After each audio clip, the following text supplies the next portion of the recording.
এইভাবে আমি মুছে দিচ্ছি। দিয়ে দেখুন এই যে এইভাবে এরকম, এই দেখুন এরকম করে কাটলে এটার পুরো ছালগুলো চলে আসবে। তারপরে এখান থেকে এবারে ছোট ছোট করে এরকম করে কেটে এটাকে জলে দিয়ে দিলাম।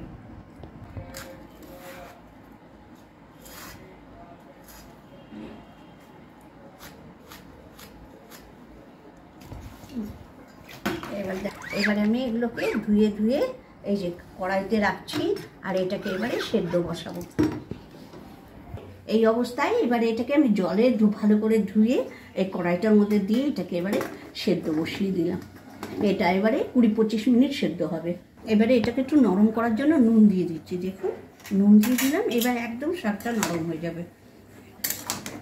দেখুন মাঝে মধ্যে এরকম নাড়া দেব, দিয়ে সেদ্ধ করে তাদেরকে দেখাবো। আমার এই শাকটা সেদ্ধ হয়ে গেছে, এই দেখুন সেদ্ধ হয়ে গেছে। এবারে এটাকে আমি ছেঁকে নেব। এই দেখুন এইভাবে ছাঁকনিতে ছেঁকে নিচ্ছি, জলটা নিচে দেখুন আমি চিংড়ি মাছ দিয়ে এঁচোড়টা এই কচুর শাক করবো, কেমন একদম সেকালের রেসিপি।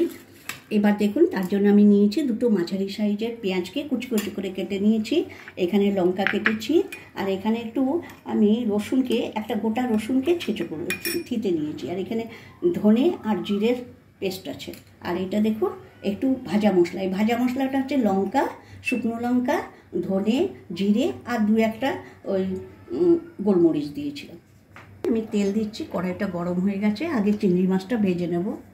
দেখুন চিংড়ি মাছগুলো আমি একটু হালকা ভাজবো, বেশি ভাজবো না, তাকে হালকা ভেজে নেব।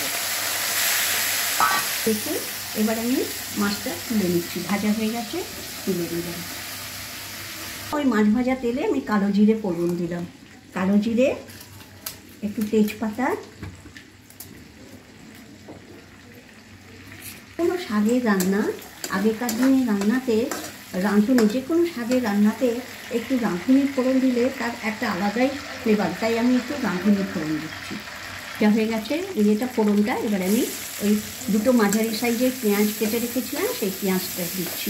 একটু শাক, আমি রসুনটা কিন্তু খুব ভাজলাম না, এই পেঁয়াজের সঙ্গেই রসুনটা দেব। দেখুন কাঁচা লঙ্কাটা এবারে দিচ্ছি।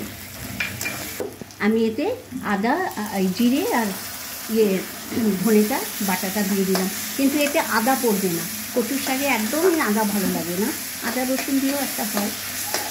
ওটা ছেঁকে রেখেছিলাম সেই জলটা একটু এতে দিয়ে দিচ্ছি, মশলাটা কষাবো। এতে একটু হলুদ দেবো, এবারে হলুদ দেওয়ার পরে এটা আমার ভাজা ভাজা হয়ে গেছে, একদম পারফেক্ট, আর খুব সুন্দর একটা স্মেল আসছে। এবারে আমি শাকটা দিয়ে দিচ্ছি। দেখুন আমি যেহেতু প্রথমে নুন দিয়ে কচুর শাকটা সেদ্ধ করেছিলাম, তাই নুন দিলাম না, আমি একদম শেষে যদি লাগে তাহলে আমি ওটাকে নুন দেব। এখন দেখুন এটাকে সুন্দর করে আমি এখানে দাঁড়িয়েই নাড়াচাড়া করবো, নাহলে ধরে যাবে। এটা আমি নাড়াচাড়া করতেই থাকবো, এই মশলা দিয়ে একদম সুন্দর করে নাড়াচাড়া দিয়ে নিয়েছি। এইবারে আর কচুর শাকে একটু তেল দিলে, অনেকে তেল একটু কম খান, তো কম দেবেন, আমি একটু তেলটা বেশি দিয়েই করেছি। এই দেখুন এবারে এটাকে আমি হালকা আঁচে ভাজতে থাকবো। দেখুন যেহেতু কচুর শাক তাই একটু আমি চিনি দেবো, একটু মিষ্টি মিষ্টি ভালো লাগে কচুর শাক।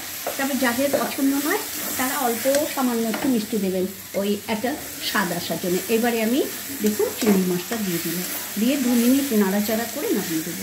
এই ভাজা মশলাটা আমি বেশি দেবো না, 1 চামচ দেবো, আর বাকিটা রেখে দেবো।